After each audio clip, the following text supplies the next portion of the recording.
It took 3 years for them to wipe out, and like I said, a modest number I'm using is 16 million.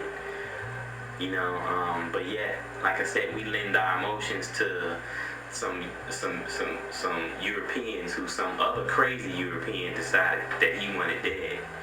And then those same Europeans that he wanted dead came over to America and realized there was another group of people who was hated even worse than them, which was the slaves, or the Holocaust victims of slavery, which was the black people. So they preyed on us. They preyed on us. You look at the record industry. You look at the Goldbergs and the Bettermans and the this and the that and the Steen. All of them operate the mediums for communication. They put out the news. They put out the stereotypical images that keep us bonded, keep us locked in stupidity. They put out the information in the books and the classes, and they teach at the universities, and they write books for our sisters to read about how to treat a black man. And what kind of nonsense is that? You know what I'm saying? So they it's really imperative, man. It's interesting to study history, and to study the history of people, and to study the history of the people that are ruling the world right now. And these are the Europeans. I was looking at TV the other day, and the Queen was talking about, it's her jubilee. She's been married for 50, however long, 25, 50 years or whatever.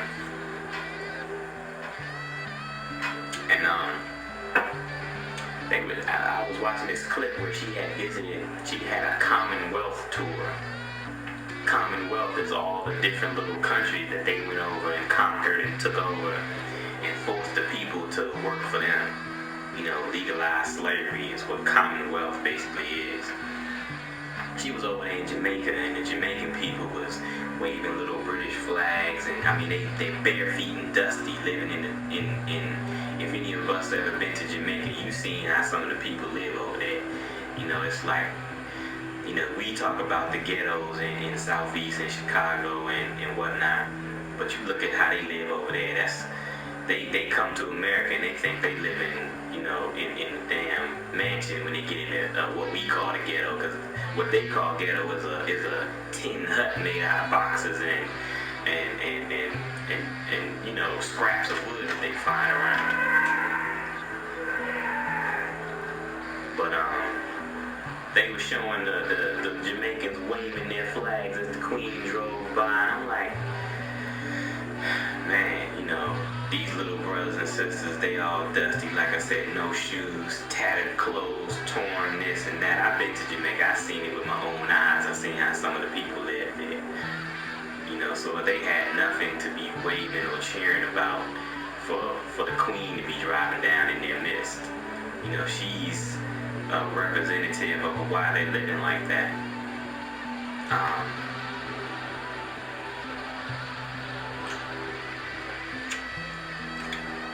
It's like the brothers and sisters in America, man, we so foolish. It don't make no damn sense. We still want to walk around and call ourselves thugs and thug bitches and hoes and niggas and dog and this and that, and the so-called upper class black people look down on those people and say that the black on black crime is what's making it bad for everybody, and the upper class people who really are owned by the white boys or whatever, and really subscribe to the white supremacist ideology of their own people. They put the nail in the coffin for us because they want to stand next to them in elections, and they showed you. The past election with Bush showed you that the election shit is just bullshit.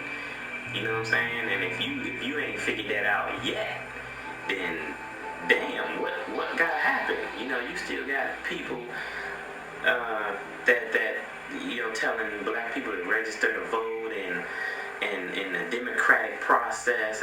Come on, y'all. Why? You think back to civil rights, we still going through the same thing. You know, I get pulled over in my car, you know, police checking you. I mean, they call it driving while black. It ain't none of that racial profiling and all these little buzzwords. It ain't nothing but white supremacy. That's all it is, plain and simple. You know, stop trying to trick the people with all these words and bullshit, man. It's just white supremacy. That's all it is. And it's going on all over the world. I was in Birmingham, in the city center, and I saw the police shaking down the young brothers, the youth. You know, and how they do it over here is they take a digital camera, take a picture of your ass while they talking to you, checking your pockets and whatnot. You know what I'm saying? It's this high tech,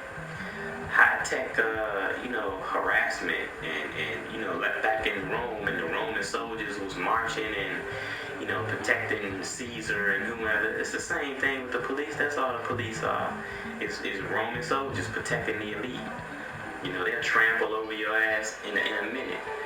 You know, anytime, you know, you look at what they did to Rodney King, I know that's old news, but it's not old news because it happens every day. That just happened to get caught on tape. You know, I mean, look what they did to Admiral Lewima. I mean, what kind of person would think to, yeah, let's get his ass and shove a plunger up his ass, yeah. I mean, what kind of human being would do that to somebody, to another person? You know, why would you do that? And then now, after these planes and shit that crashed into the city and whatnot, we bigging up the police and the fire department. I mean, those the same motherfuckers back in the civil rights days was spraying up with water hoses, kicking our ass all over the country, and we glorifying the police. And the fire department, I mean, that's not even we're not even gonna go into the Masonic aspect of all of that. But all of that shit is run by Masonic orders and the fraternal order of the police and the fraternal order of the fire department. Oh, wait a minute, I thought that was a civil servant job. I didn't know it was a fraternal order. You know, I mean, you serve and protect. Ooh, damn sure ain't us. Because you've been water hosing and billy clubbing and sicking wild animals on us for decades. I'm tired of saying that, you know, thinking about that shit. And it's just like we don't get it. You know, we just don't get it. We don't look around us and see through the nonsense. You know, we still want to be, like I said, we want to be bitches and hoes and the baddest bitch, and we want to be pimps, and we want to be players, and we want to be thugs, and we want to be a whole bunch of bullshit, and then we thank Jesus for the opportunity to be a nigga and a bitch and a thug and a hoe. We thank Jesus for that opportunity to give us the opportunity to keep my people in mental bondage with the verbal barrage of bullshit that I give to my people. I thank you, Jesus, for giving me that. Thank you.